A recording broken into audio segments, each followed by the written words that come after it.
You probably don't need as much Bitcoin as you think, and there are two reasons for that.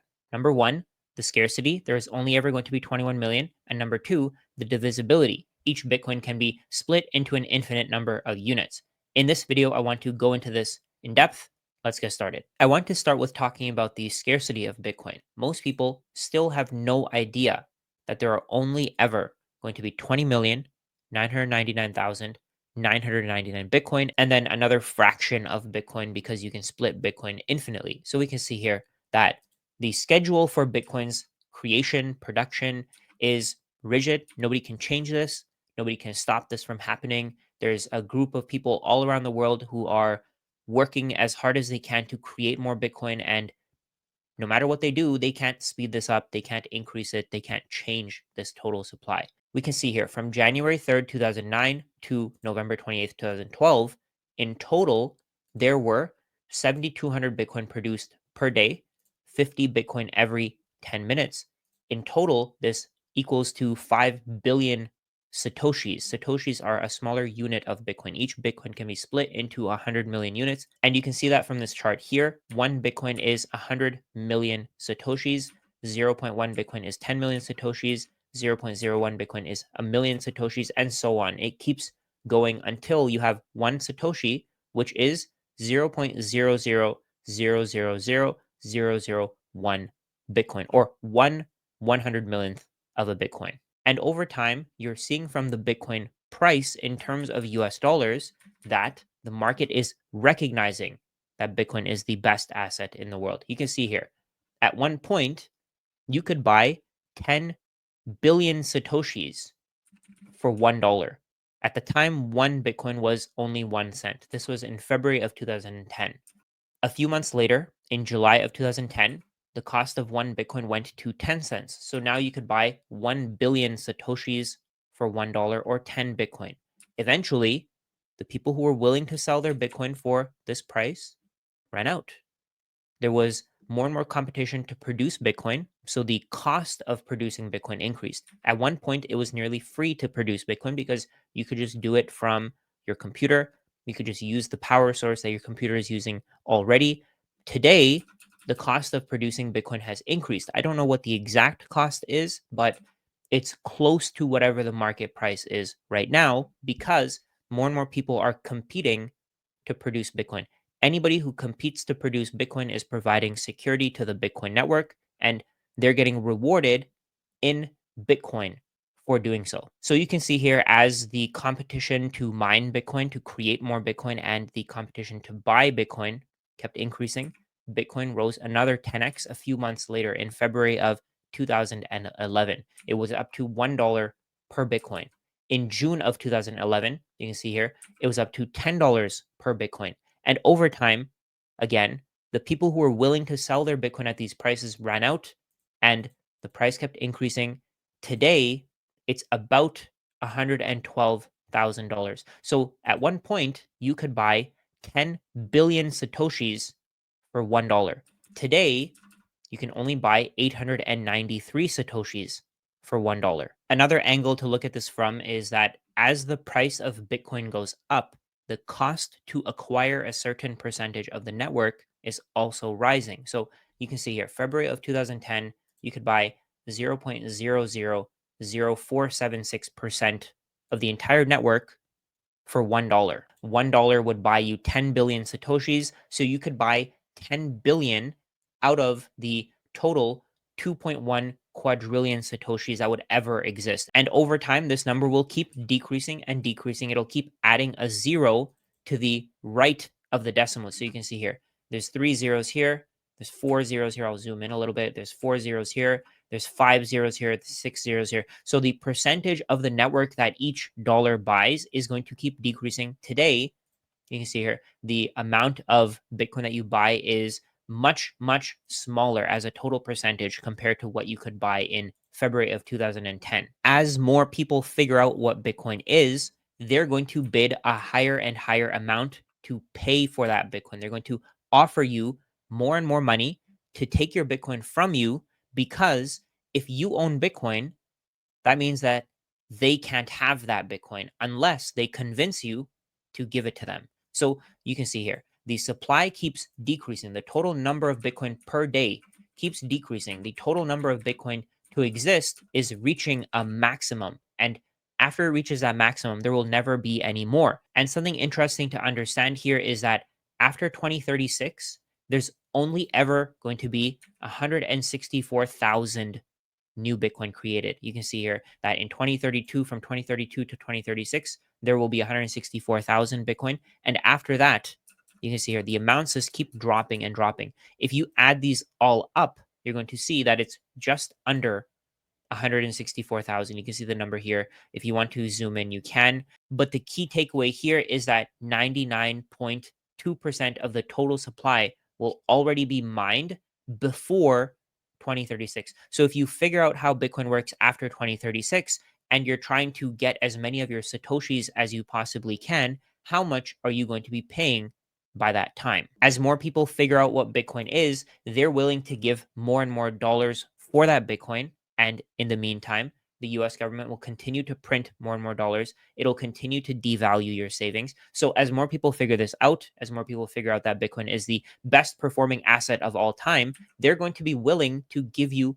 more and more dollars for that Bitcoin because dollars can be printed out of nothing while Bitcoin can't. Once you understand this, once you see that this is the value proposition here, once you see that nobody can create more Bitcoin out of thin air, you start to understand why you should own some. One of the biggest problems that we had as a society before Bitcoin existed was that there was no way to save for the future without having other partners, as you might want to say, as part of the deal. So let's say, for example, if you bought real estate, you have to go through a brokerage. You have to give the US government all of your information. The US government is going to charge you property taxes. They're going to charge you capital gains taxes. There's even talks in certain countries about unrealized capital gains taxes on any real estate that you own. In any other asset, there was no way for you to escape from the system without having to give part of your wealth to whoever is in charge at the time. So let's say you have stocks. Your stocks can be frozen if you don't pay your property taxes or your income taxes or any other taxes. Your stocks can be taken away from you, even though you're the one who put in the effort, the time, the energy to accumulate them over time. So, as more people realize that Bitcoin is completely separate from the legacy financial system, Bitcoin is digital gold. It has all of the characteristics that gold has, and it does everything better than gold as money. I think more people are going to want to adopt Bitcoin. They're going to want to own as much of it as they possibly can. In the past, all of your assets could be taken away from you by somebody if they saw that you have those assets. Let's say, for example, if you had a gold coin, somebody could kill you and they could take that coin from you. On the other hand, if somebody were to attack you to take your Bitcoin and you don't want to give them your private keys, there's nothing that they can do to get those private keys from you. They can torture you, they can do whatever they want, but they're not going to get your private keys from you unless you voluntarily hand them over. I think this completely changes the dynamic of how society works. Instead of people being violent to one another, I think there's going to be a lot more peaceful negotiation to take Bitcoin from other people. So, what people will do is they'll create services and products and they'll create value and they'll create such a good product or service that Bitcoiners will be willing to give their Bitcoin over to that entrepreneur, that person who wants that Bitcoin. Of course, there are hacks from, let's say, exchanges, and that's a way for people who don't put in the work and they don't create any value to take your Bitcoin from you. And of course, that's always going to happen. But when you leave your Bitcoin on an exchange, you're giving somebody else responsibility over your Bitcoin. You're expecting that they're going to take care of your wealth better than you can. But that's completely besides the point. I'm not going to talk about security in this video. My goal here is to explain to you why I think that more and more people are going to want to accumulate Bitcoin. And the reasons for why they'll accumulate more Bitcoin are the scarcity and the infinite divisibility. The world can put as much value into Bitcoin as it wants, and over time, Bitcoin will just absorb all of that value. This is a great chart that was created by Bitwise, and Bitcoin Archive is the one that shared it. So what you see here is as time horizon grows, Bitcoin losses fall off. Probability of negative returns based on BTC daily closes from 2010 to 2025. This chart shows you that the longer that you hold your Bitcoin, the lower the chance of you losing money. So if you hold Bitcoin for one day, the chances of you losing money are 46.9%. So if you just hold Bitcoin and you do nothing just for one day, chances are that you're going to make money. And these odds are almost like the same as a casino. So the house, when you go to a casino, the casino has a certain edge over you. That edge could be something like 1 to 5%. If you buy Bitcoin and you just hold for one day, you can see here that you have an edge. There's a 53% chance that you'll make money. Of course, that's still a gamble. Chances are that you'll end up losing money. I think that it's not worth holding Bitcoin for one day, but the longer you hold, the better off you'll be. So you can see here, after 1 week, the chances are 44.3% that you'll lose money. After 1 month, it's 42.2%. And then the numbers really come down. So after 1 quarter, you have a 36.5% chance of losing money, which means that you have a 63.5% chance of making money. After 1 year, the chance of losing money falls to 23.5%. So if you hold Bitcoin for 1 year, there's something like a 76.5% chance that you'll make money. After 3 years, it really starts to make sense to hold Bitcoin as long as you possibly can. You can see here the chances of you losing money based on the previous daily closes are 0.7%. I know that history doesn't predict whatever the future will be, but these numbers speak for themselves. The chances of you losing money if you hold for 3 years are 0.7%. And then after 5 years, it's 0.2%. After 10 years, it's 0%. The reason why this is so powerful is because this is an incentive for people to hold Bitcoin for longer. The longer that they hold, the less Bitcoin is available in circulating supply, meaning that the people who want Bitcoin have to bid more and more in order to take that Bitcoin off a Bitcoiner's hands. This is another self-fulfilling prophecy that makes Bitcoin's price rise even faster because over time there's less Bitcoin being created. You saw that from the chart. There's less and less Bitcoin being created every 4 years. And the people who have Bitcoin want to hold it for longer and longer because they want to profit in terms of every other currency or every other asset. Every time somebody buys Bitcoin, there's a chance that a portion of that Bitcoin goes into a bucket that's never sold again. So that Bitcoin is never going to go back into the market. If somebody's willing to hold Bitcoin forever, it means that to them, Bitcoin has a value of infinity, especially in terms of US dollars, because more and more dollars can be printed. They don't want dollars in exchange for their value. The same people at some point will be willing to give away their Bitcoin, but they're only going to give it away for goods and services. They're going to give it away for things that are not infinite. Because people aren't willing to sell their Bitcoin for dollars, eventually Bitcoin will run out at every single dollar price. At some point, you're going to see that Bitcoin is never sold under $100,000 again. I don't know what the chances are that we've already passed that, but eventually that will be the case. Nobody will be willing to sell their Bitcoin for under $100,000 because they know producing $100,000 is much easier than producing one Bitcoin. Because less and less Bitcoin will be available, any amount of Bitcoin that you purchase will eventually be worth significant amounts of US dollars. So, for example, let's say today you can only buy 890 Satoshis for $1, and you only have $1 to buy Bitcoin with. At some point, that 890 Satoshis is going to be worth $8.90. It's going to go from a dollar to $8.90. At that point,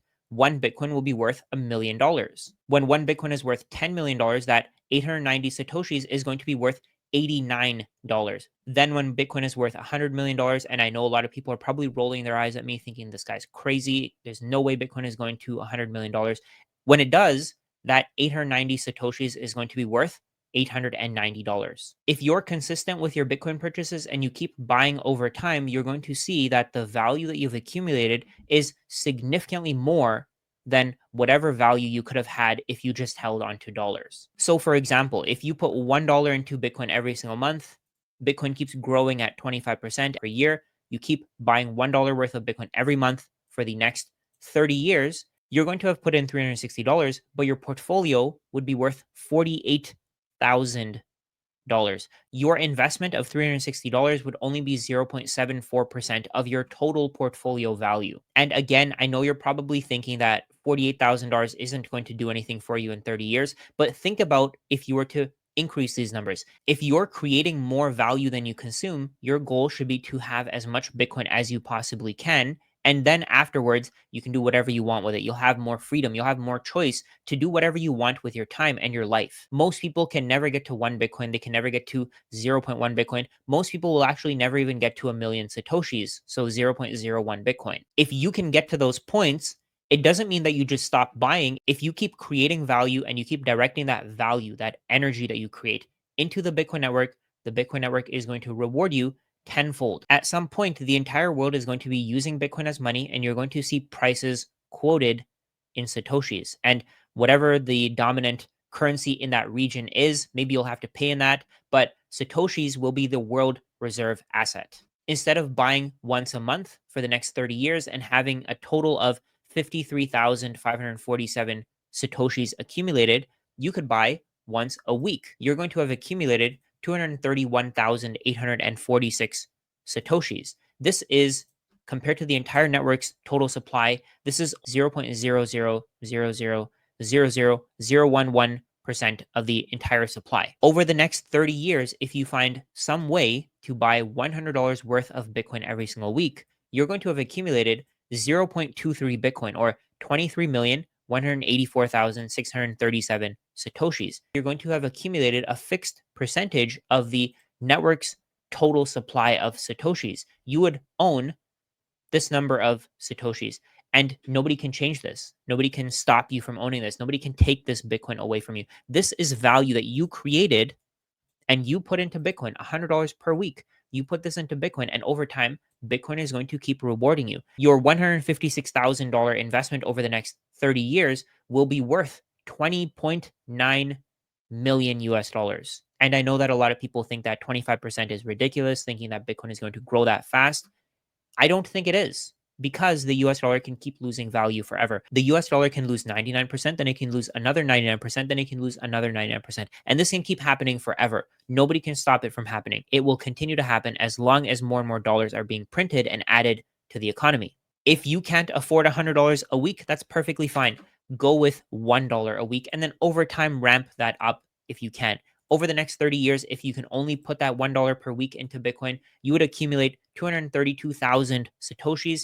And again, that's a fixed percentage of the total number of Satoshis that will ever exist. It's a smaller percentage, but still, it's a fixed percentage that nobody can change.